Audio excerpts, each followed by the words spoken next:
বর্তমান সময়ে আমরা মা বাবা যারা আছে অনেকে অভিযোগ করি সন্তান আমাদের খোঁজ খবর রাখে না। এমন অভিযোগ আছে।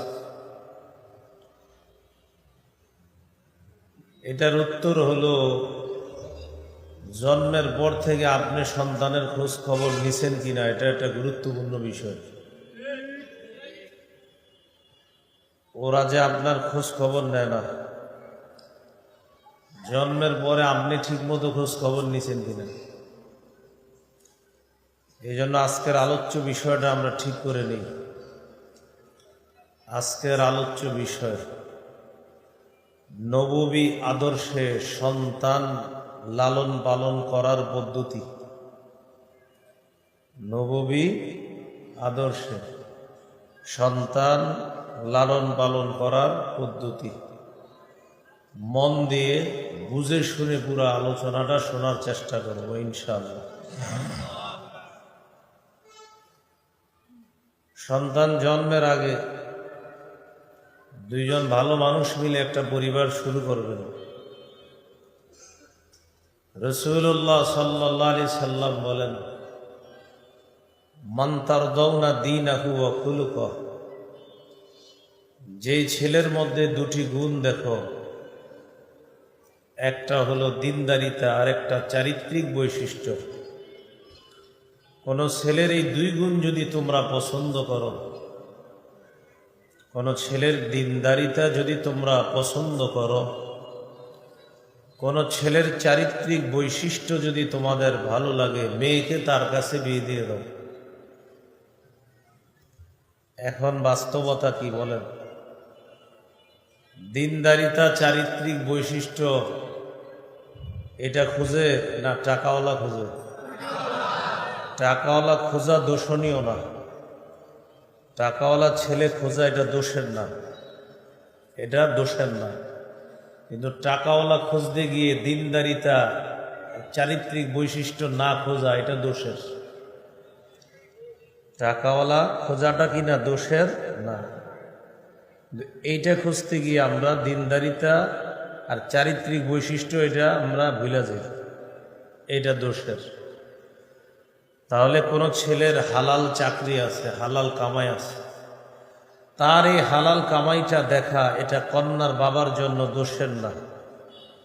কিন্তু দেখতে হবে গুরুত্ব দিয়ে ছেলেটা দিনদার কিনা, তার চারিত্রিক বৈশিষ্ট্য ভালো কিনা, এটাও তার দেখতে হবে।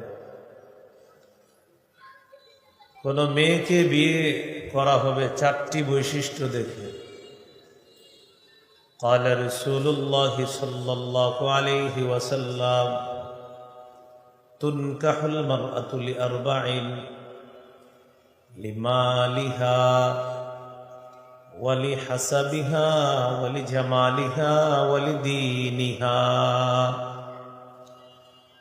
চারটি বৈশিষ্ট্য দেখে একটি মেয়েকে বিয়ে করা হবে। এক নম্বর, তার সম্পদ দেখা। সম্পদ চাওয়া না, সম্পদ দেখা। দুই নাম্বার, ওয়ালি হাসাবিহা, তার বংশ দেখা হবে। তিন নাম্বার, ওয়ালি জামালিহা, তার সৌন্দর্যতা দেখা। চার নাম্বার, ওয়ালি দীনিহা, তার দিনদারিতা দেখা। ফাজফার বিযাতিদ্দীন তারিবাত ইয়াদাক। রাসূলুল্লাহ সাল্লাল্লাহু আলাইহি সাল্লাম বলেন, চারটার মধ্যে দিনদারিতা প্রাধান্য দাও, অন্যথায় তোমার দুই হাত ধুলোয় দূষিত হবে, তুমি ধ্বংস হবে।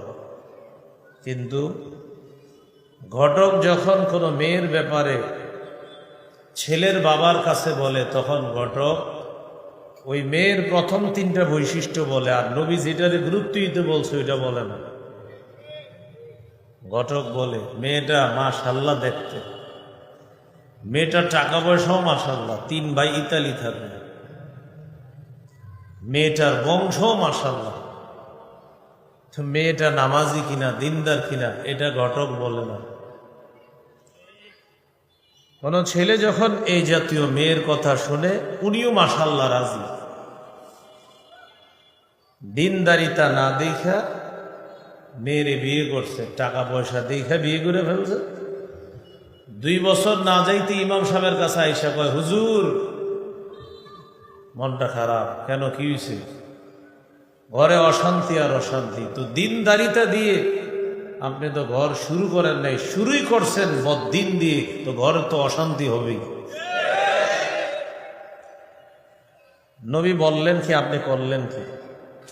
হুজুর নবী তো বলছে সম্পদ দেখতে, হুজুর নবী বলছে বংশ দেখতে, নবী বলছে সৌন্দর্যতা দেখছে। তো ভাই আর নবী কি বলছে? আরেকটা জানি কি, তো আরেকটা দিনদারিতা। নবী বলছে এটা প্রাধান্য দিতে, আপনি প্রাধান্য দিচ্ছেন 3টা, আসলটা আপনি গনে নি নাই। তাই আপনার ঘর এটা জাহান্নাম হবে না, কাঠটা জাহান্নাম হবে।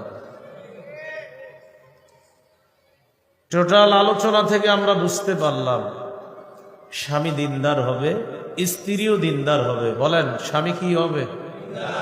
স্ত্রী। আবার স্বামী স্ত্রী। এবার আমার সাথে বলেন, বলেন দিনদার স্বামী, দিনদার বিবি, তাদের মাধ্যমে দিনদার পরিবার হবে। দিনদার পরিবার হবে, দিনদার স্বামী, দিনদার স্ত্রী, তাদের মাধ্যমে দিনদার পরিবার। আল্লাহ তাআলা আজকের আলোচনার এটুকু অংশ গুরুত্ব সহকারে বুঝার তৌফিক দান করেন। সন্তান দুনিয়াতে আসবে, সুন্নতি পদ্ধতিতে স্বামী স্ত্রীর সম্পর্ক স্থাপন হবে। আল্লাহ প্রদত্ত বৈধ পন্থায় আল্লাহর কাছে সন্তান কামনা করবে, দোয়া পড়বে, বিসমিল্লাহি আল্লাহুম্মা জান্নিবিনাশ শাইতান ওয়া জান্নিবিশ শাইতানা মা রাযাকতানা। যতদিন আরবি দোয়াটা না পারবেন বাংলাটাও অন্তত বলতে হবে। কেউ হাসবো না আমরা। স্বামী স্ত্রী তারা একটা বৈধ সন্তান আল্লাহর কাছ থেকে নিবে, একটা বৈধ সম্পর্কের মাধ্যমে।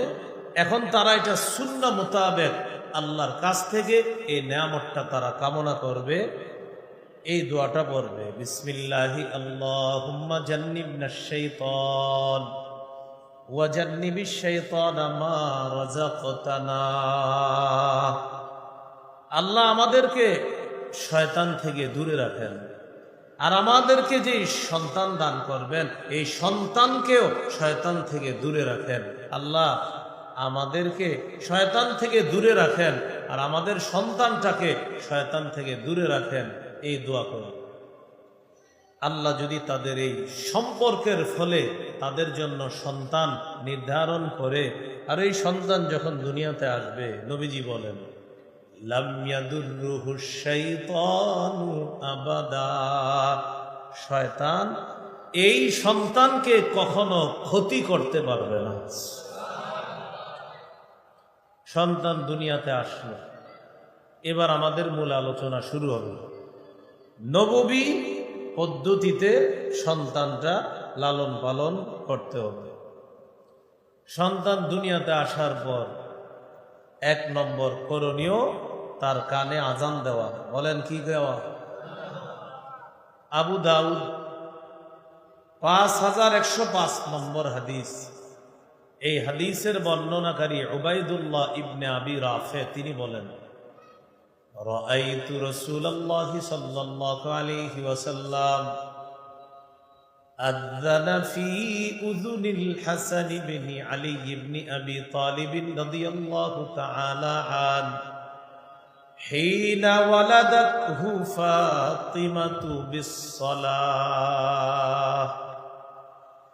যেদিন আলী রাদিয়াল্লাহু তাআলা আনহুর সন্তান হযরতে হাসান রাদিয়াল্লাহু তাআলা আন, তিনি যেদিন দুনিয়াতে আসলেন, হযরত ফাতেমা রাদিয়াল্লাহু তাআলা আনহা যেদিন তাকে জন্ম দিলেন, সাহাবী বলেন মুয়াজ্জিন সাহেব নামাজের যেই আজানটা দেয় আমি নবীকে দেখলাম মুয়াজ্জিনের ওই আজানটাই নবী হযরত হাসানের কানের মধ্যে দিতেছে। এখন আপনারা সুবহানাল্লাহ তো জোরে বলছেন, ঠিক আছে, এই আমলটা করবেন না, কিন্তু আপনারা মেয়ে হইলে তো আজানের কথাও ভুলা যাবে, ছেলে হইলে আজান দেয়,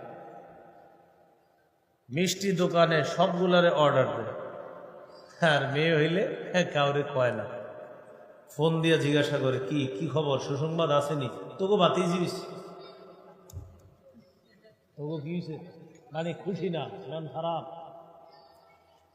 মেয়ে হইলে যে মন খারাপ হয় অনেকের, এটাও কোরআনে আছে।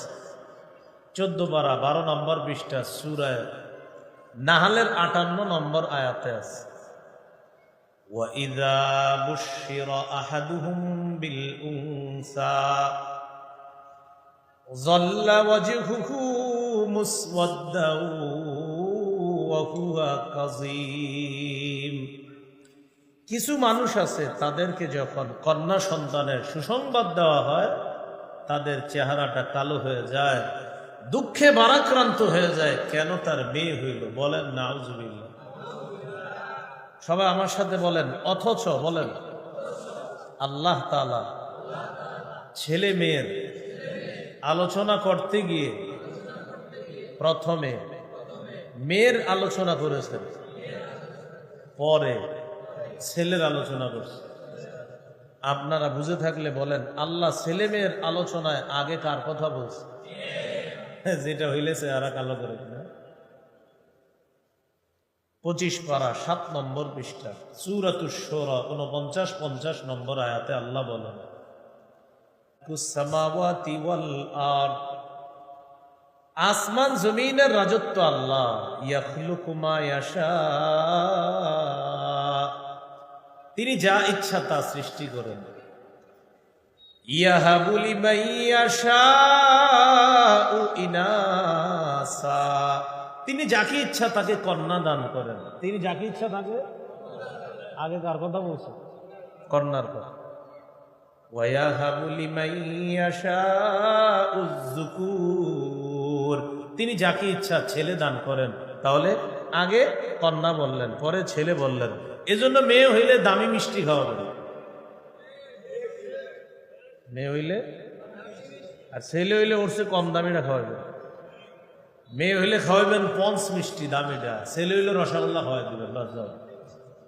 দুই জায়গায় ভাই এটা কি মিষ্টি খাওয়াইলেন? কইবেন মেয়ে প্রথমে হইছে, আর মেয়ে হওয়ার পর আমি খুশি বেশি হয়েছি, সমাজের কুসংস্কার দূর করার জন্য দামি মিষ্টি খাওয়াইছি মানুষের। মেয়ে হওয়ার পর ছেলে হইছে, কোনো মতে মিষ্টি একটা খাওয়াই দিছে আপনাদেরকে। যদি বলে কেন ভাই, সবাই তো ছেলে হইলে দামিটা খাওয়ায়, আপনি বলবেন এই জন্যই তো, কুসংস্কার দূর করার জন্য। মেয়ের কথাটা মানুষ যেন এটা কুসংস্কার হিসাবে না নেয়, তাই আমি কুসংস্কার দূর করার জন্য আমি মেয়ে হওয়াতে দামিটা খাওয়াইছি, ছেলে হইছে মোটামুটি একটা খাওয়াই দিচ্ছি। মনে থাকবে নি? ইনশাল্লাহ তো কইছেন, কিন্তু আসলে তো এরকম করবে না। সমাজের মানুষগুলার আকলও হয়ে গেছে এমন, মেয়ে হইলে মিষ্টিও ভুলে যায়, আবার অন্যরা মিষ্টি খাইতেও চায় না। ছেলে হইলে কি ব্যাপার, ছেলের বাপ হইছেন, মিষ্টি খাওয়াবেন না, এরকম। আপনারা আজকে যারা মাহফিল শুনতেছেন, আপনাদের মাধ্যমে এই কুসংস্কার যেন দূর হয়, বলেন ইনশাআল্লাহ। তাহলে ছেলে হোক মেয়ে হোক, 1 নাম্বার নববী পদ্ধতি হলো আজান দেওয়া। ছেলে হলো আজান, মেয়ে হলো আজান। আল্লাহ আমাদেরকে এই সুন্নাহ প্রতিষ্ঠিত করার তৌফিক দান করুন। 2 নম্বর তাহনিক করা। বলেন তাহনিক। কি করা বলেন তো? তাহনিক কাকে বলে একটু মন দিয়ে বুঝেন। কোন আল্লাহওয়ালা বুজুর্গের মুখে একটা খেজুর চাবানো, ওই খেজুর চাবানো লালা নবজাতকের মুখের ভিতরে দিয়ে দিবেন। খেজুরের সামান্য অংশ মুখের ভিতরে তালুর মধ্যে লাগায় দিবেন, এটাকে বলে তাহনিক। সহিহ বুখারীর বর্ণনা 3909 নম্বর হাদিস। আবু বকর সিদ্দিক রাদিয়াল্লাহু তাআলা আনহুর কন্যা আসমা রাদিয়াল্লাহু তাআলা আনহা সন্তান সম্ভবা। তিনি মক্কা থেকে হিজরত করে রওনা করলেন মদিনায়। তিনি বলেন, ওয়া আনা মুতিম্মুন, আমি আসন্ন প্রসবা। আসন্ন প্রসবার সুন্দর বাংলা হলো যে কোনো সময় সন্তান হয়ে যেতে পারে। কিন্তু আল্লাহর ইচ্ছা আসমার সন্তান যে কোনো সময় হবে না, মদিনা যাওয়ার পর হবে, এটা আল্লাহর ইচ্ছা। সুবহানাল্লাহ। আসমা রাদিয়াল্লাহু তাআলা আনহা বলেন, আমি রওনা করলাম। সবার ভাবনা যে কোনো সময় আমার প্রসব বেদনা উঠবে, রাস্তায় আমার সন্তান হয়ে যেতে পারে, কিন্তু হয় না। নাযালতু বিকুবা, আমি মদিনার কুবা এলাকায় গেলাম, যে এলাকায় রাসূলুল্লাহ সাল্লাল্লাহু আলাইহি সাল্লাম 14 দিন অবস্থান করছে, ওই এলাকায় গেলাম। ওখানে নবীজি একটা মসজিদ নির্মাণ করছে, মসজিদটাকে বলা হয় মসজিদে কুবা। যারা উমরায় যাবেন, হজে যাবেন, হোটেল থেকে উজু করে ওই মসজিদে গিয়ে 2 রাকাত নামাজ পড়বেন, আল্লাহ একটা উমরার সওয়াব দান করবেন। আসমা রাদিয়াল্লাহু তাআলা আনহা বলেন, ফাওয়ালাতুহু, আমি কুবা এলাকায় যাওয়ার পর আমার ছেলে আব্দুল্লাহকে আমি জন্ম দিলাম। এই ছেলের নামই আব্দুল্লাহ ইবনে জুবায়ের।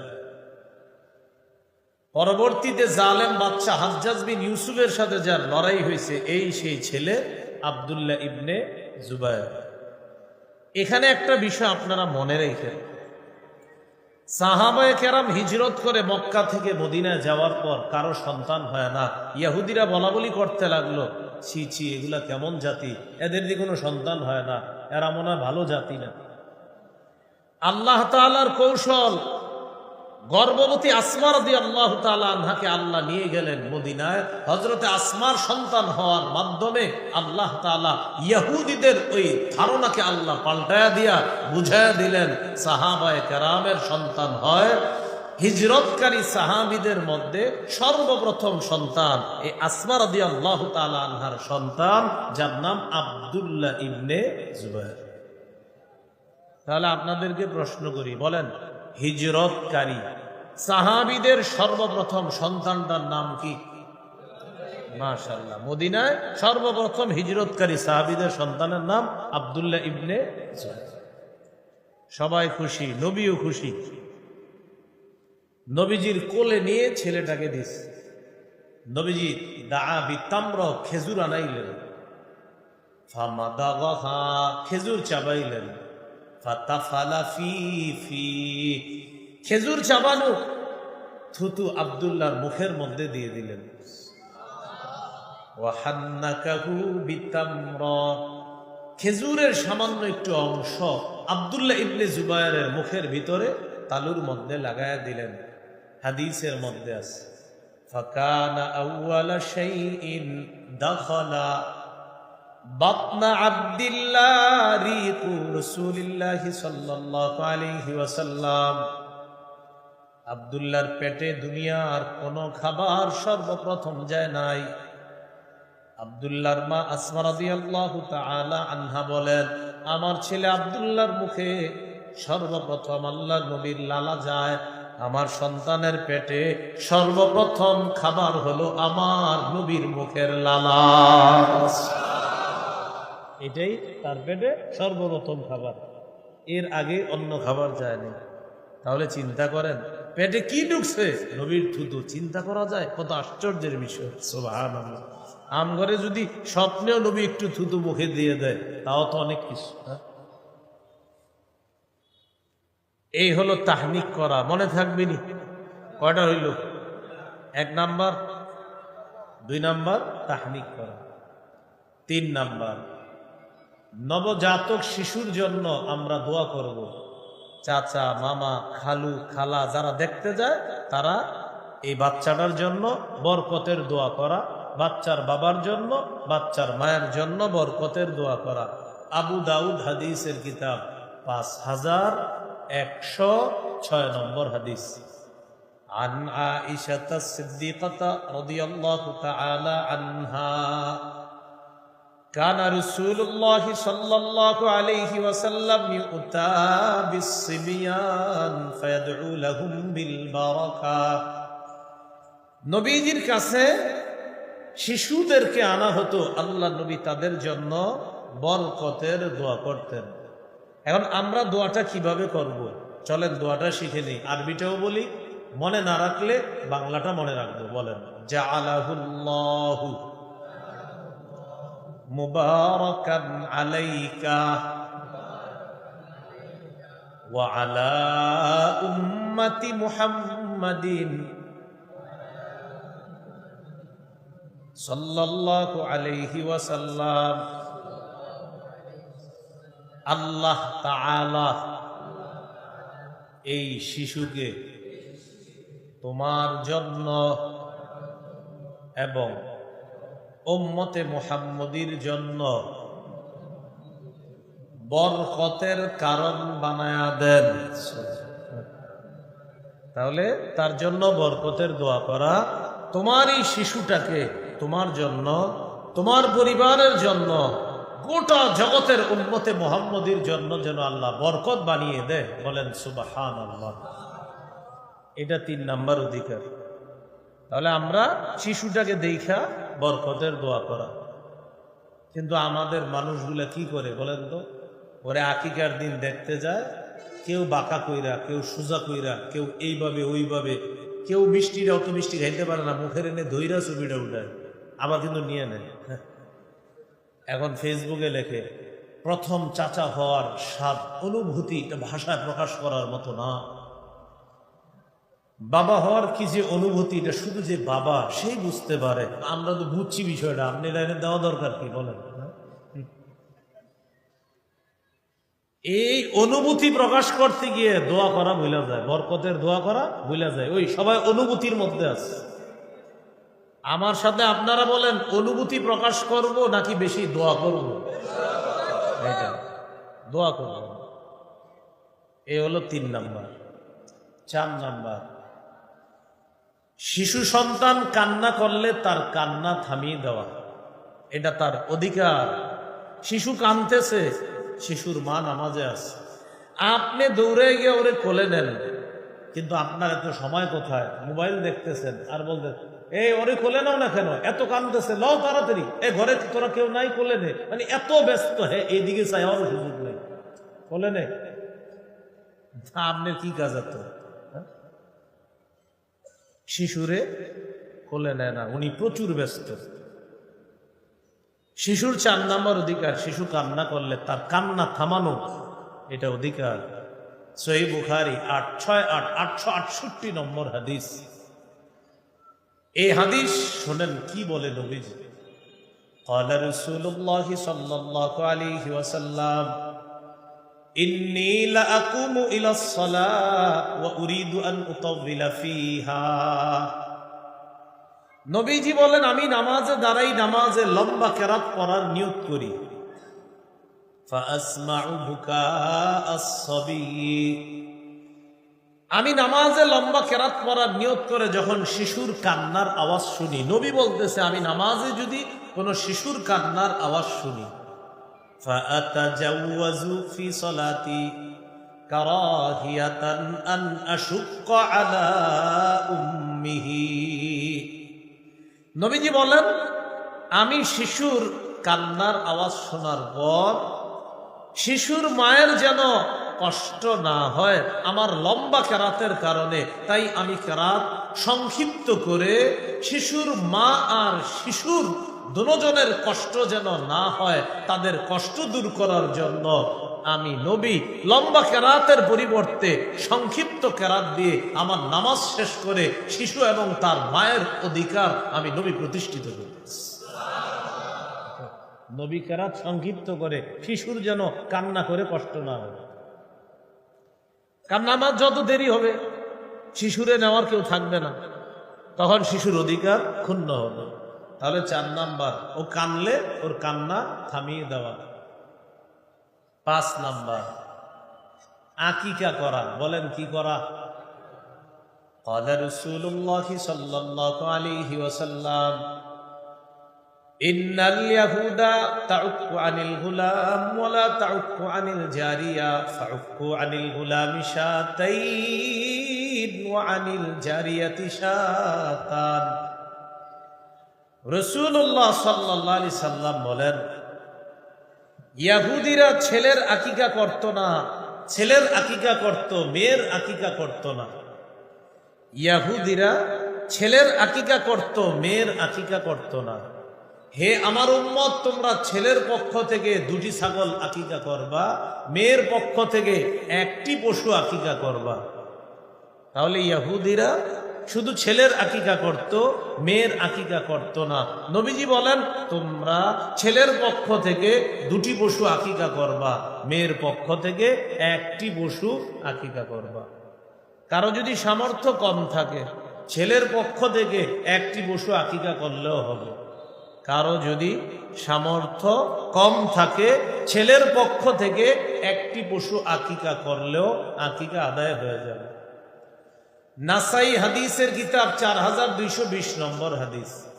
قال رسول الله صلى الله عليه وسلم كل غلام رهين بعقيقته تذبح عنه يوم سابعه। নবীজি বলেন, প্রত্যেক নবজাতক তার আকিকার সাথে আবদ্ধ, 7ম দিনে তার পক্ষ থেকে পশু জবাই করা হবে। ওয়ায়ুহলাকু রাসুহু, তার মাথা মুন্ডন করা হবে। মাথা মুন্ডন করার পর চুল একটা টিস্যুর মধ্যে অথবা ছোট্ট একটা কাগজের মধ্যে রেখে দিবেন। স্বর্ণকারের দোকানে যাবেন, যাওয়ার পর তাকে বলবেন, একটা পাল্লার মধ্যে আপনার 7 দিনের শিশুর চুল রাখতে, আরেক পাল্লায় রূপা রাখতে। ওই চুল যতটুকু চুলের পরিমাণ রূপা হবে, এই পরিমাণ রূপা আল্লাহর রাস্তায় সদকা করে দিবেন। রূপা যদি সদকা না করেন, ওই পরিমাণ রূপার সমপরিমাণ মূল্য আল্লাহর রাস্তায় সদকা করে দিবেন। 1500-2000 টাকার রূপা হইতে পারে, বাড়ায়া বলছি আমি, আরো কম হইতে পারে। 1500-2000 টাকা বা 2500 টাকা রূপা হবে, আমি বাড়ায়া বলছি, আরো কম হবে।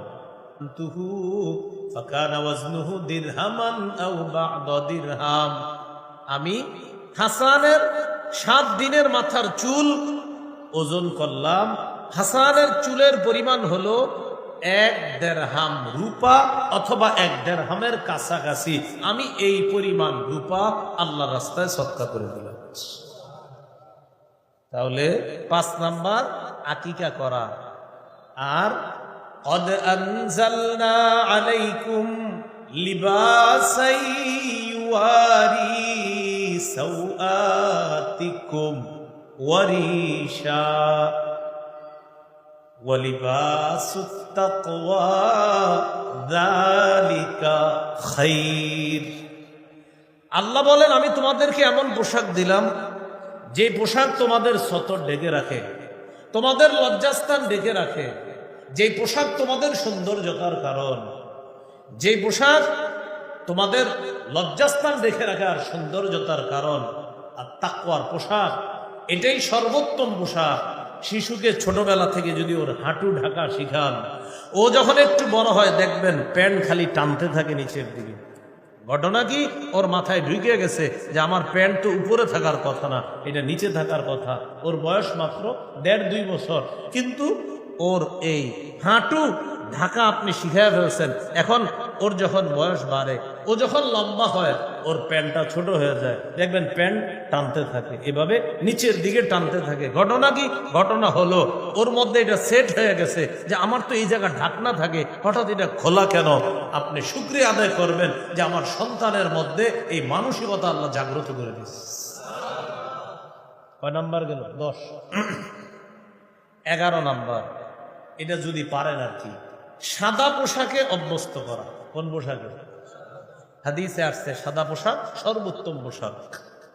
قال رسول الله صلى الله عليه وسلم البسوا من ثيابكم البياض। নবীজি বলেন, তোমরা তোমাদের পোশাকের মধ্যে সাদা পোশাক পরিধান করবা। ফাইন্নাহু খায়রু সিয়াবিকুম, সাদা পোশাক তোমাদের জন্য সর্বোত্তম পোশাক। এরপর নবী বলেন কাফিনু ফিহা মাউতাকুম, এই সাদা পোশাকে এই মৃত মানুষটাকেও তোমরা কাফন দাফন করবা।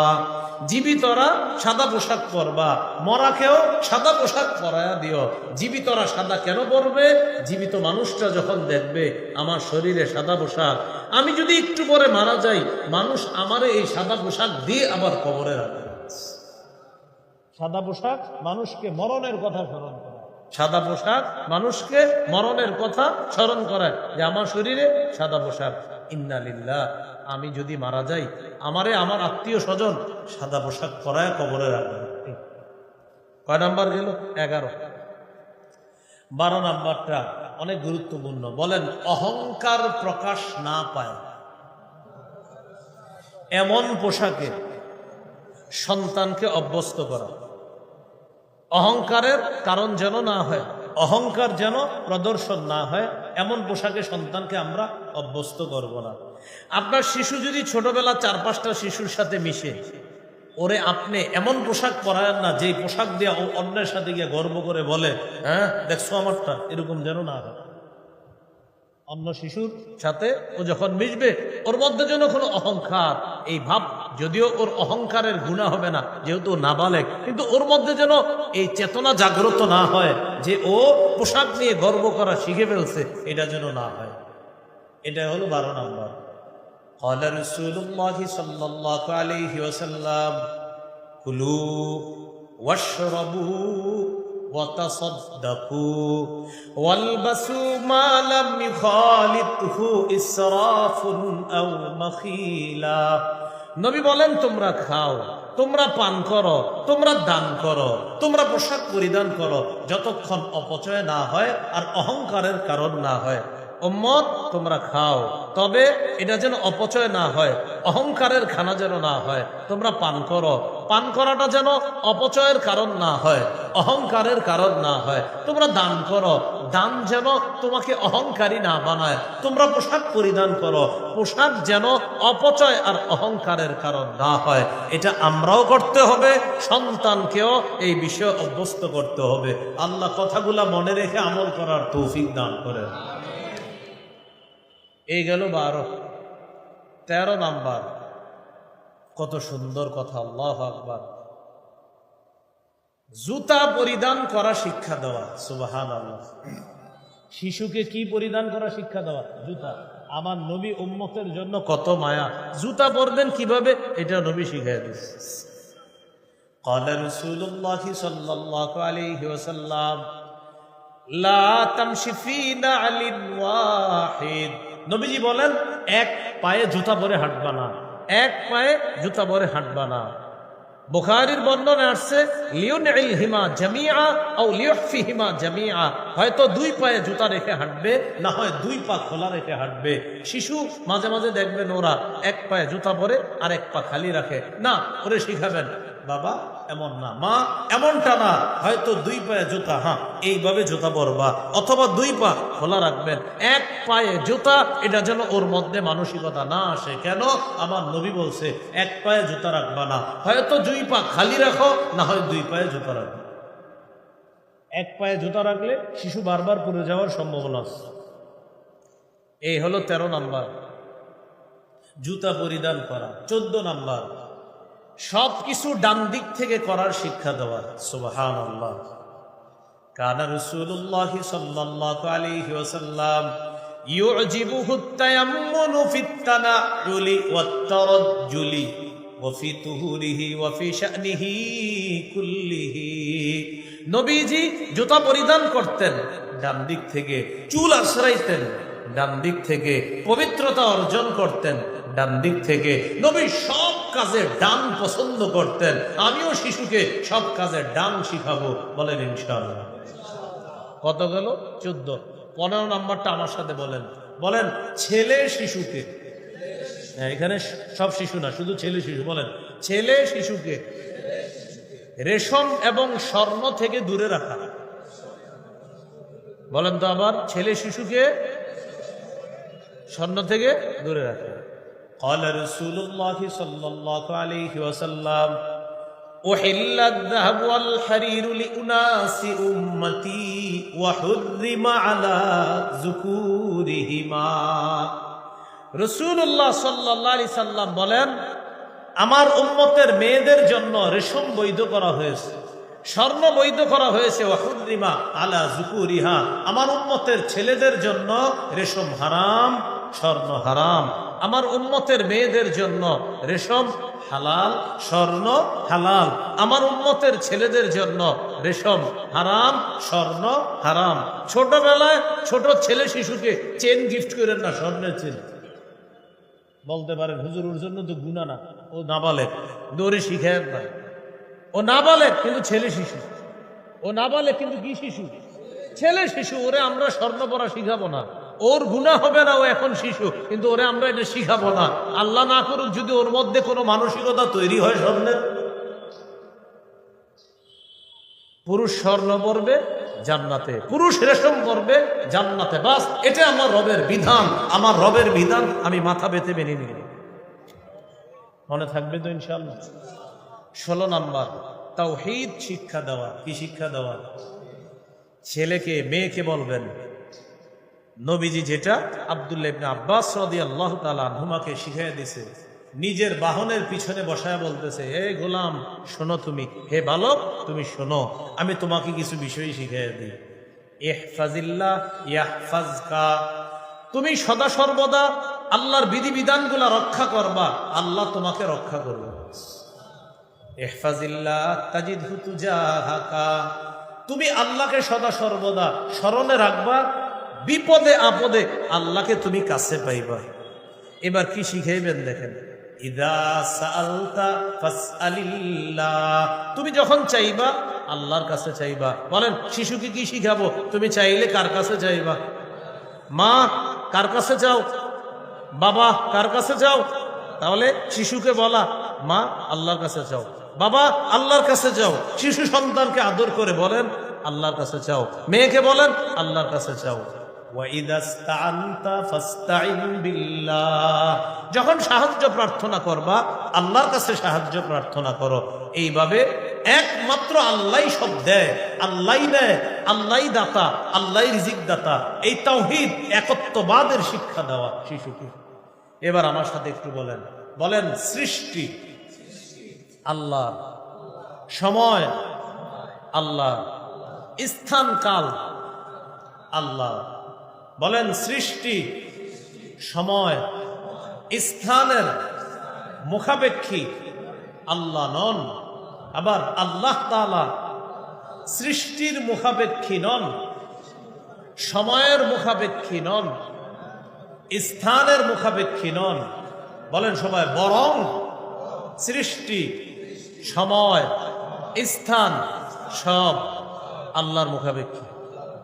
তাহলে এভাবে আমরা শিশুকে শিখাবো, সৃষ্টি, সময়, স্থান এগুলো সব আল্লাহর মুখাপেক্ষী, আল্লাহ কারো মুখাপেক্ষী না।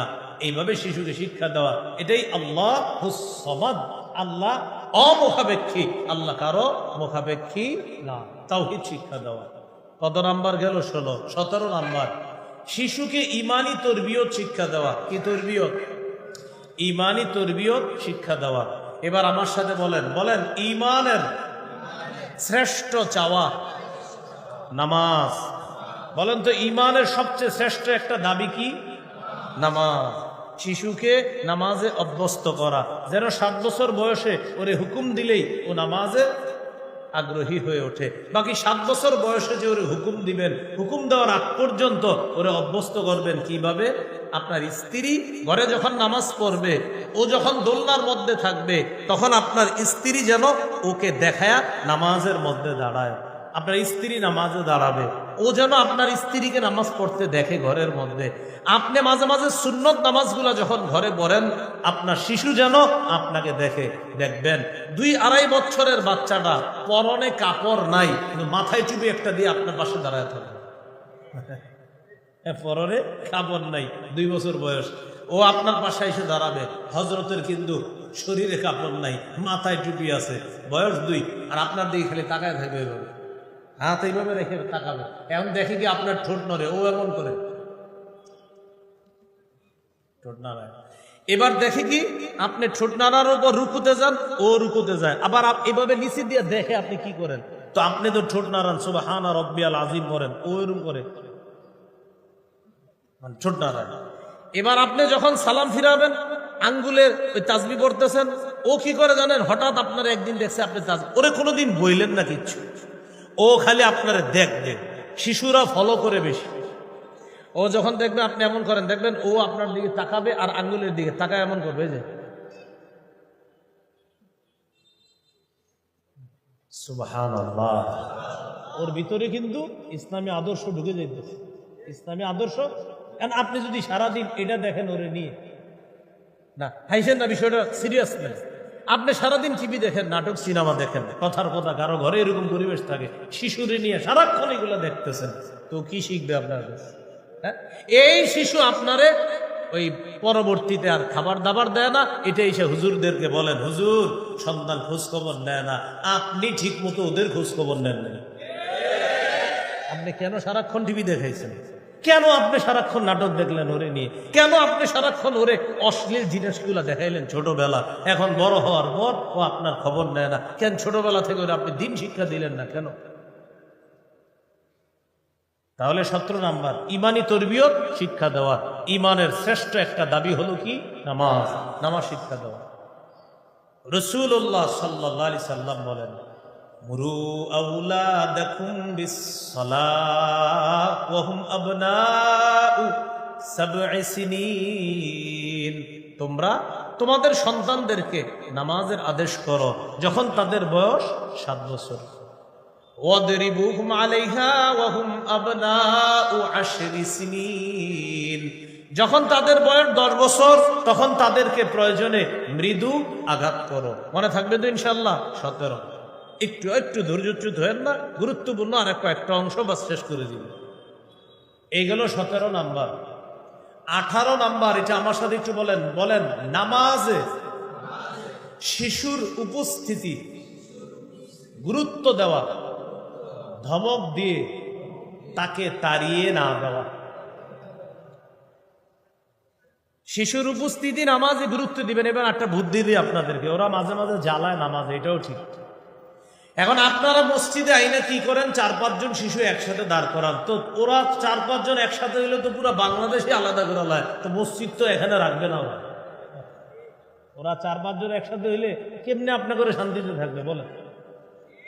তাহলে শিশুদেরকে মসজিদে আইনা একসাথে দাঁড়াইতে দিবেন না, একটা ওই কোনায়, আরেক খাম্বার সাথে দিবেন, আরেক খাম্বার, এইভাবে 5-6 জন অভিভাবক প্রত্যেকে আলাদা আলাদা জায়গায় শিশুদেরকে দাঁড় করাইবেন। আপনারা যখন রুকুতে যাবেন ওরা ওদের কাজ চালায়, এইভাবে শয়তানি করতে পারে না, খালি এরকম করে আজকে একসাথে হইতে পারলাম না, এই তো ওরে আপনি তাড়ায়া দিয়েন না, ওরে মসজিদে রাইখে। এরপরেও যদি কোনো বেয়াদবি করে ফেলে ওরে ধমক না দিয়া ওর বাবাকে বলেন, ওর দাদাকে বলেন। শিশুরে ধমক দিয়েন না, ওর ভিতরে অন্যরকম মানসিকতা তৈরি হয়ে যেতে পারে। এই জন্য শিশুর মধ্যে যা করবেন, পাথরে খোদাই করা যেমন শিশু বয়সের শিক্ষাটা তেমন, পাথরে খোদাই যেমন শিশু বয়সের শিক্ষাটা তেমন। এই জন্য ওরে আপনি বকা না দিয়ে ইমাম সাহেবকে জানান, হুজুর এই কয়েকটা শিশু একটু ডিস্টার্ব করতেছে। ইমাম সাহেব ওই শিশুর মা বাবার সাথে কথা বলবে, অভিভাবকদের সাথে কথা বলবে। মানে আমি বুঝাইতে চাইলাম আপনি কোনো ধমক দিয়েন না। ওর বাবা ওরে ধমক দিলে ও তেমন মাইন্ড করবে না, কিন্তু আপনি ধমক দিলে ওর ভিতরে একটু অন্যরকম কাজ করবে বিষয়টি। তো এই জন্য শিশুর উপস্থিতি গুরুত্ব দেওয়া, এটা হাদিসে আসছে। قال رسول الله صلى الله عليه وسلم إذا أما أحدكم الناس فليخفف। নবীজি বলেন, তোমাদের কেউ যখন ইমামতি করবা তখন পিছনে মুসল্লিদের বিষয়টা একটু লক্ষ্য রাখা নামাজটা পড়াইবা। 4 শ্রেণীর মুসল্লিকে গুরুত্ব দিবা। কয় শ্রেণী? ইমাম সাহেব কয় শ্রেণীর মুসল্লি গুরুত্ব দিবে? فإن فيهم الضعيف والكبير والصغير والمريض। 4 শ্রেণীর মানুষ আছে ইমাম সাহেবের পিছনে যারা দুর্বল। 1 নাম্বার দুর্বল, 2 নাম্বার বৃদ্ধ, 3 নাম্বার অসুস্থ, 4 নাম্বার শিশু। যে এরা হলো কেউ দুর্বল, কেউ বৃদ্ধ, কেউ অসুস্থ, কেউ শিশু। তাই ইমাম সাহেব আপনার নামাজটা তাদের প্রতি লক্ষ্য রেখে যেন হয়, এইভাবে ইমাম সাহেব নামাজ পড়াবে। আবার লক্ষ্য মানে অল আসরিয়ার ইন্না আতইনা না, কথার কথা বললাম, অল আসরি দিয়ে নামাজ পড়াইলে হবে, ইন্না আতইনা দিয়ে পড়াইলে হবে। সুন্নতি কেরাতের মধ্যে ছোট যে কেরাতগুলো আছে ওই কেরাতের মাধ্যমে নামাজ শেষ করার চেষ্টা করা। এই জন্য আপনি আবার মাগরিবে আইসা আপনি বললেন যে হুজুর আপনি এত বড় কেরাত নেন, অদ্দোহা সূরা অনেক মুসল্লি মাগরিবে সহ্য করে না। কোন সূরা? অদ্দোহা বেশি বড় না। মক্কায় গিয়ে যদি মাগরিব পড়েন আপনি, প্রথম রাকাতে অনেক সময় ইমাম সাহেব অল মুরসালাতি উরফা পড়ে। এই অল মুরসালাতি উরফার সূরাটা হলো 29 পারা সর্বশেষ সূরা। এটা মাত্র 2.25 পৃষ্ঠা। কয় পৃষ্ঠা? মাত্র কয় পৃষ্ঠা? এক রাকাতে পুরোটা পড়ে। বাংলাদেশে যদি কোনো হুজুর পড়ে, কানে কানে আইসা নামাজের পরে বলবে হুজুর এশার নামাজে আপনি না আসলে ভালো হতো।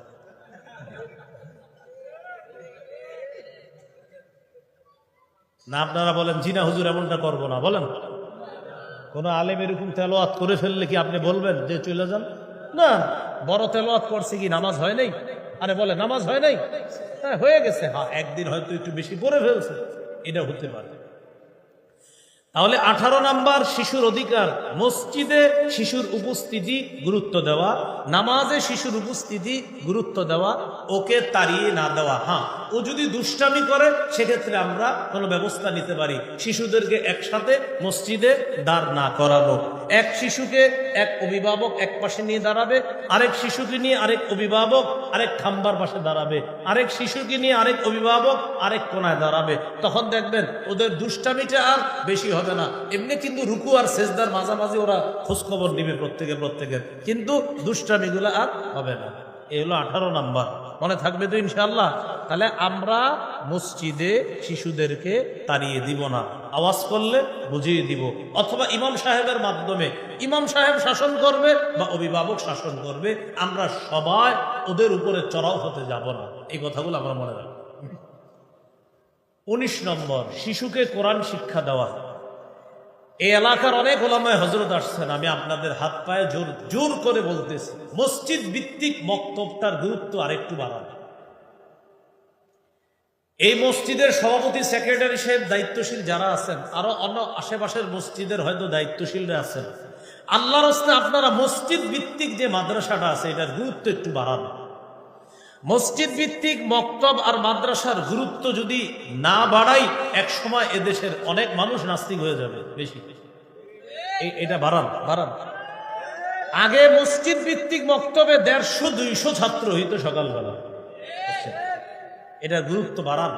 প্রয়োজনে ইমাম সাহেবরা নতুন করে আবার বসেন, সভাপতি সাহেব সেক্রেটারি সাহেবদের সাথে বসেন, বৈশা প্ল্যান করেন কিভাবে মসজিদ ভিত্তিক মাদ্রাসাটা এটারও গুরুত্ব বাড়ানো যায়।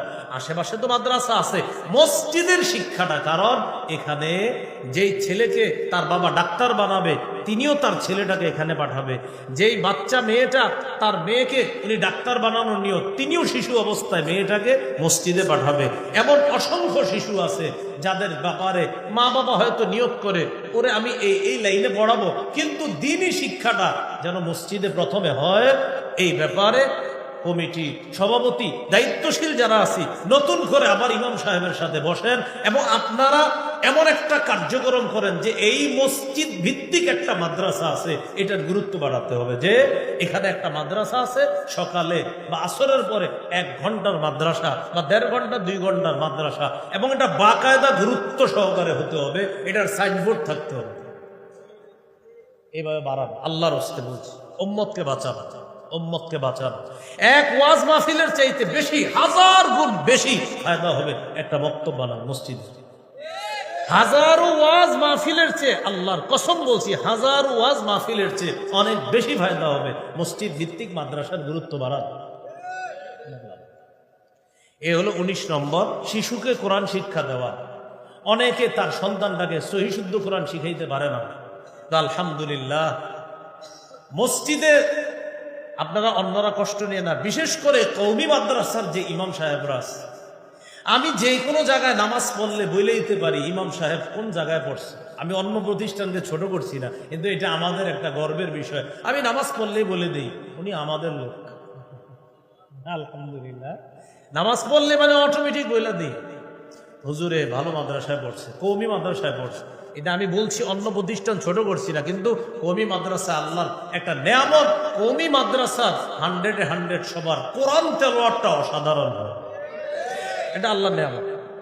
আপনি না, আমি বলছি না যে আমার কথাই শুধু আপনি অনুপ্রাণিত, আপনি খোঁজ নেন।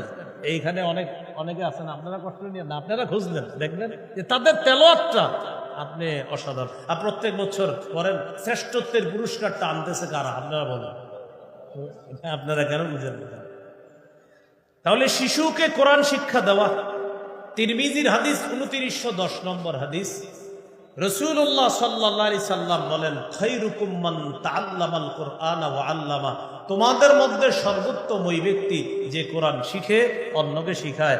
সকালবেলা যে হুজুরটা বাচ্চাকে লাঠি হাতে নিয়ে শিখাইতেছে, এই তুই এদিকে আয়, হামজালাম জবর আল, হামিম জবর হাম, আল হাম দাল পেশ দু আলহামদু, আব্দুর রহিম এদিকে আয়, তুই ছোট্ট একটা বেত নিয়ে হুজুরে ডাকে, বা জবর বা, শিন জবর শা, বাসা, রদুই পেশরুন বা সরুন, যাও তুমি যাও, আয় তুমি এদিকে আসো, নুন জবর না, সদ জবর স, না স, র জবর র, না স র। নবীজি বলেন, খায়রুকুম খায়রুকুম, যে পড়ছে আর পড়াচ্ছে আমি নবী তাদেরকে সর্বোত্তম বলে ঘোষণা করলাম। সর্বোত্তম। তাহলে দাম কি কম না অনেক বেশি? বললাম তো আমি মসজিদ ভিত্তিক বক্তব্যগুলার গুরুত্ব বাড়ান। আজকে এই মাহফিলটা আপনারা অনেক গুরুত্ব দিয়ে করছেন, 1 বছর আপনারা অপেক্ষা করছেন, আজকে এখানে আলোচক আসবে, ওয়াজ করবে, এটা আপনারা কতটা গুরুত্ব, একদিনের গুরুত্ব দিচ্ছেন 1 বছর। কিন্তু আমি বলছি এরকম হাজারো মাহফিলের চেয়ে একটা মসজিদ ভিত্তিক স্ট্রং বক্তব্য, এটা 1000 গুণ বেশি ভূমিকা রাখবে একটা সন্তানকে আদর্শ সভ্য সন্তান হিসাবে গড়ে তোলার জন্য। তাহলে আমরা ইনশাল্লাহ চেষ্টা করবো তো? বলেন আল্লাহ তৌফিক দান করেন। কত গেল? 19। আপনি কত হয়েছি? আপনি এটা গুরুত্ব দিবেন ইনশাল্লাহ, হ্যাঁ, খুব গুরুত্ব দিবেন ইনশাল্লাহ। আজকের মাহফিলের পরে আপনি হুজুরে নিয়ে বসবেন মাশাল্লাহ মাশাল্লাহ। উনি ইনশাল্লাহ এই মসজিদে ইমাম সাহেব এবং দায়িত্বশীল যারা আছে সবাইকে নিয়ে বসে নতুন করে আবার মসজিদ ভিত্তিক মাদ্রাসার গুরুত্বটা উনি দিবে। উনি ইনশাল্লাহ, আমরা দোয়া করতেছি আল্লাহ তাআলা কবুল করুন। 20 নম্বর, শিশুর সাথে খেলাধুলা করা। সুবহানাল্লাহ পড়েন। কার সাথে? আপনাদেরকে উদাহরণ দিলে অবাক হবেন, কার সাথে কে খেলাধুলা করতেছে দেখেন। ইবনে মাজাহ হাদিসের কিতাব 144 নম্বর হাদিস, আমাদের নবীজি বের হইছে একজনের দাওয়াতে যাইতেছে। নবীজি বের হওয়ার পর ওয়া হুসাইনুন ইয়ালআবু ফিস সিক্কা, মদিনার অলিতে গলিতে নবীজির নাতি হযরত হুসাইন খেলতেছে। সুবহানাল্লাহ। কে? হযরত হুসাইন। ছোট মানুষ, তিনি মদিনার অলি গলি। সিক্কা শব্দের অর্থ হলো গলি, অলি গলি। সিক্কাতুনের বহুবচন সিকাত। এই সিক্কাতুন মানে হলো অলি গলি। এই অলি গলির মধ্যে হযরত হুসাইন খেলতেছে।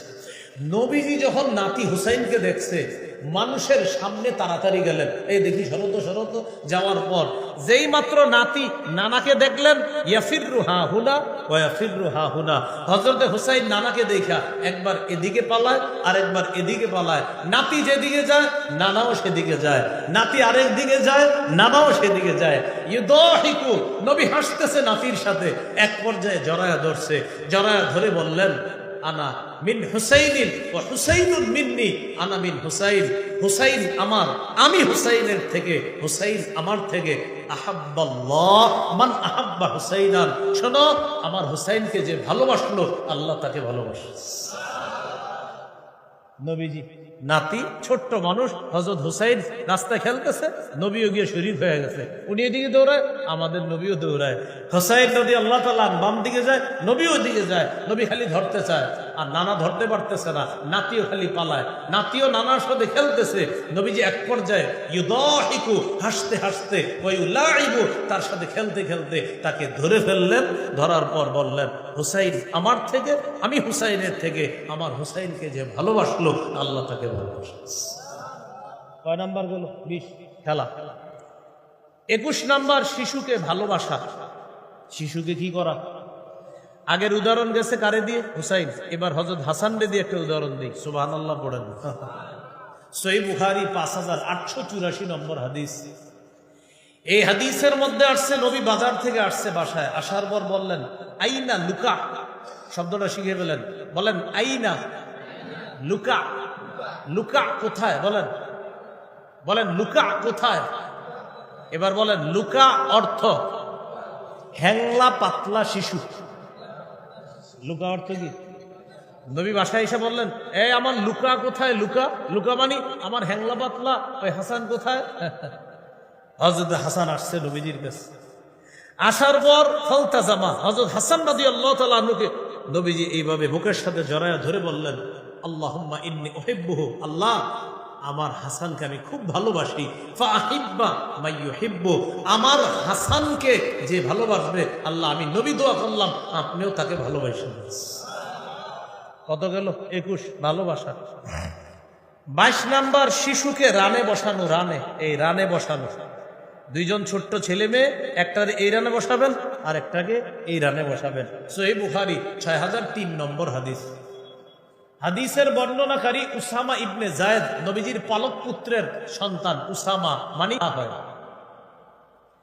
এই উসামা রাদিয়াল্লাহু তাআলা আনহু বলেন নবীজি আমাকে ধরলেন, ধরার পর ইউকঈদুনি আলা ফাখিজিহি, নবী এক রানে আমারে বসাইলেন, আরেক রানে হযরত হাসানকে বসাইছে। 2 রানে 2 জনকে, একজন হলেন মেয়ের ঘরের নাতি, আরেকজন হলো পালক পুত্র যায়েদ বিন হারেসা মানে ছেলের ঘরের নাতি। তো একজনের নবী দাদা লাগে, আরেকজনের নানা।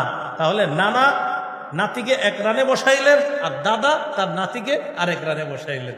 হযরত উসামা রাদিয়াল্লাহু তাআলা আনহু বলেন সুম্মা ইয়াজুম্মুহুমা, এরপর নবী কি করছে, এই উসামা আর হাসান দুজনকে এইভাবে মিলায়া বুকের সাথে জড়ায়া ধরে বললেন আল্লাহুম্মা আরহামহুমা ফাইন্নী আরহামুহুমা, আল্লাহ আপনি আমার এই হাসান আর উসামার প্রতি দয়া করেন, কারণ আমি নবী আমার এই 2 নাতিকে খুব ভালোবাসি। তাহলে রানে বসানো শিশুকে, এটা শিশুর অধিকার। ছেলেরে শুধু বসায় না, ছোট্ট মেয়েটারেও বসায়, কষ্ট পায়। খালি ছেলে ভাইয়েরে বসান, ওরে বসান না, জন্য মেয়েরেও বসাবেন। ছোট্ট মেয়ে, ওরও আদর করেন, ওরে বেশি আদর করবেন, কারণ ও বেশি দিন আপনার ঘরে থাকবে না, ও চলে যাবে কিছুদিন পর, ঠিক না? 23 নাম্বার শিশুকে স্নেহ করা। তিরমিজির হাদিস 1920 নম্বর হাদিস, মান লাম ইয়ারহাম সগীরানা ওয়া লাম ইয়ারিফ শারাফা কাবীরিনা ফালাইসা মিন্না। যে ব্যক্তি শিশুকে স্নেহ করে না আর বড়কে সম্মান করে না, নবী বলেন সে আমাদের অন্তর্ভুক্ত না। লাইসা মিন্না মান লাম ইয়ারহাম সগীরানা, যে শিশুকে স্নেহ করে না সে আমাদের অন্তর্ভুক্ত না। তাহলে শিশুকে স্নেহ করা, যার তার শিশুকে আপনি স্নেহ করবেন, নিজের শিশুকে না, শুধু অন্যের শিশুকেও একটু স্নেহ করবেন, মাথায় হাত বুলিয়ে দিবেন। আল্লাহ তৌফিক দান করেন। এই গেল 23 নাম্বার। 24 নাম্বার অধিকার, সহিহ বুখারীর বর্ণনা 5997 নম্বর হাদিস। এই অধিকারটা হলো শিশুকে চুমু দেওয়া। বলেন শিশুকে কি করা? এক সাহাবীর 10 জন সন্তান, উনি কাউরে চুমা দেয় না। উনি নবীজিরে বলতেছে ইন্নালি আশারাতাম মিনাল ওয়ালাদ। সহিহ বুখারীর 5997 নম্বর হাদিস। আকরা ইবনে হাবেস, নবীর একজন সাহাবী, তিনি বলেন হুজুর আমার 10 জন সন্তান, মা কব্বালতু আহাদাম মিনহুম, আমি কাউরে চুমা দেই না। নবীজি বললেন এটা তুমি কি কইলা? হ্যাঁ, মান লা ইয়ারহাম লা ইউরহাম, যে দয়া করে না তাকে দয়া করা হয় না। সন্তানকে চুমু দিবা, শিশু সন্তানকে আদর করবা, তাহলে আল্লাহ তোমাকে দয়া করবে। কত গেল? 24, আর 2টা শেষ হয়ে যাচ্ছে। 25 নম্বর, খানা ভালো কিছু আনলে ঘরের মধ্যে শিশুকে আগে দিবেন। মনে করেন বড় ছোট সবাই আছেন, শিশুদের প্রথম দিবেন। অতিয়া রাসূলুল্লাহ সাল্লাল্লাহু আলাইহি ওয়াসাল্লাম বিবাকুরাতিল ফাকিহা, সর্বপ্রথম ফল, গাছের ফলটা সাহাবায়ে কেরাম নবীজিরে হাদিয়া দিতেন, যেটা এই যুগে অনেক মানুষ করে। প্রথম ফল, প্রথম সবজিটা এতিমখানায় দেয়, নিয়ে ভালো ভালো মানুষকে দেয়। তো নবীজির কাছে গাছের প্রথম ফলটা হাদিয়া আনার পর নবী ফলটার দিকে তাকাইতেন, তাকায় দোয়া করতেন আল্লাহ এই ফলে প্রথম ফলটায় বরকত দেন, শেষ ফলটায়ও বরকত দিয়ে। এটা বলার পর সুম্মা ইউতিহা নবীজি কি করতেন? অতঃপর নবীজি তার পাশে থাকা কোনো শিশুকে এই ফলটা দিয়ে দিতেন, নাও তুমি এটা খাও। তাহলে কিছু আসলে শিশুকে অগ্রাধিকার দেওয়া। কয়টা গেল? 25। 26 নাম্বার সর্বশেষ, আমার সাথে বলেন, বলেন, শিশুর সাথে ভুলেও মিথ্যা বলা যাবে না। শিশুর সাথে সদা সর্বদা সত্য বলতে হবে, হাসির ছলেও সত্য বলতে হবে। মনে থাকবে তো? ওর সাথে মিথ্যা কথা বললেন না। আবু দাউদ 4991 নম্বর হাদিস। নবীজির এক সাহাবী নাম আব্দুল্লাহ ইবনে আমের, তাকে তার মা ডাক দিছে, তাল আব্বু এদিকে আসো তুমি। নবীজি তার মাকে বললেন, আচ্ছা তুমি তোমার সন্তানকে কেন ডাক দিলা? কয় হুজুর আমি তারে কিছু দিব। নবীজি বললেন কি দিবা? তিনি বললেন ওয়াতিহি তামার, আমি তাকে খেজুর দিব। নবীজি বললেন তুমি তাকে ডাকার পর যদি খেজুর না দিতা, তোমার নামে একটা মিথ্যা কথা আল্লাহর দরবারে লেখা হইতো। আমরা অনেক সময় শিশুদেরকে ডাক দিই, আব্বু এদিকে আসো মজা দিব, মজা, আসার পরে আর মজা দেন না, আপনার নামে মিথ্যা কথা লেখা হবে। আসো আসো মজা দিব, দেন নাই, এইটা করেন না। হ্যাঁ, বাঘ বাঘ বাঘ আন্তাজি বললেন, আসলে কি বাঘ আছে বললেন না? হ্যাঁ, এটা বলা যাবে না কিন্তু। আবু দাউদের হাদিস। নবীজি সাল্লাল্লাহু আলাইহি সাল্লাম বলছেন তুমি যে তোমার শিশুকে ডাকছো কিছু দিবা, যদি না দিতা তোমার নামে আল্লাহর খাতায় একটা মিথ্যা কথা লেখা হয়ে যেত। কয়টা অধিকার বললাম? 26টা। কয়টা? 26টা। আরো আছে 38টা। কয়টা? শিশু থেকে বড় হওয়া পর্যন্ত মোটামুটি 26টা। আরো কয়টা আছে? 38টা। প্রচুর সময়ের প্রয়োজন। যতটুকু হয়েছে আজকে পর্যন্তই। মোট 64টা অধিকার আমার সংকলনে আছে, প্রায় 64টা। আজকে কয়টা বললাম? 26টা। তো 64তে আরো কয়টা লাগে? 38টা। বাকি 38টা আমার একটা সংকলন আছে, মিম্বর আমানত, ওইটা আপনারা পড়ে নেবেন। অনেকের কাছে আছে কিতাবটা। প্রথম খণ্ডে অধিকারগুলা পাবেন, প্রথম খণ্ডে এই 64টা অধিকার পাবেন। দ্বিতীয় খণ্ডের আলোচনা শিরিক বেদাতের আলোচনা। শিশুকে শিরিক সম্পর্কে, বেদাত সম্পর্কে শিশু যেন যথেষ্ট সচেতন থাকে, এই শিক্ষা দিতে হবে। 3 নম্বর খণ্ডে হালাল হারাম। শিশুকে হালাল শিখাতে হবে, হারাম শিখাতে হবে। এটা হালাল, এটা হারাম, এটা শিশুর মাথায় বসাতে হবে। 4 নম্বর খণ্ডে স্বামীর 24টি অধিকার, স্ত্রীর 19টি অধিকার। 5 নম্বর খণ্ডে লা ইলাহা ইল্লাল্লাহর ব্যাখ্যা। 6 নম্বর খণ্ডে নামাজ। 7-8 নম্বর খণ্ডে মাসালা। 9 নম্বর খণ্ডে জাকাত, রমজান। 10 নম্বর খণ্ডে হজ। আরো প্রয়োজন হলে ড্রাইভারের কাছ থেকেও নিতে পারেন কিতাবগুলা। 10 খণ্ডের কিতাব মিম্বরের আমানত, ওনার কাছ থেকে নিতে পারেন, অথবা অন্য কোনো মাধ্যমে লাইব্রেরি থেকে সংগ্রহ করে নিতে পারেন। মিম্বরের আমানত চাইলে 10 খণ্ড ওনার কাছ থেকেও নিতে পারেন, উনি কিছুটা কমে বিক্রি করে, তার কাছ থেকেও নিতে পারেন। আল্লাহ আমাদের সকলকে আজকে শৈশবের যে 26টা অধিকারের কথা বলা হলো, এই অধিকারগুলা আমি প্রতিষ্ঠিত করব ইনশাআল্লাহ। এরপর হুজুরে গিয়ে পরবর্তীতে বলবো, হুজুর আমার ছেলে আমারে দেখে না, আমার মেয়ে আমারে দেখে না। আপনি এগুলা প্রতিষ্ঠিত করেন, আপনার ছেলে ইনশাআল্লাহ আপনাকে দেখবে, আপনার মেয়েও আপনার খোঁজখবর রাখবে ইনশাআল্লাহ। আল্লাহ আমাদের সকলকে এই কথাগুলা মনে রেখে বাস্তব জীবনে আমলে পরিণত করার তৌফিক দান করেন। সুবহানাল্লাহি ওয়া বিহামদিহি, সুবহানাকাল্লাহুম্মা ওয়া বিহামদিক, আশহাদু আল্লা ইলাহা ইল্লা আনতা আস্তাগফিরুকা ওয়া আতুবু ইলাইক। আমিন। ওয়া আখিরু দাওয়ানা আলহামদুলিল্লাহি রাব্বিল আলামিন।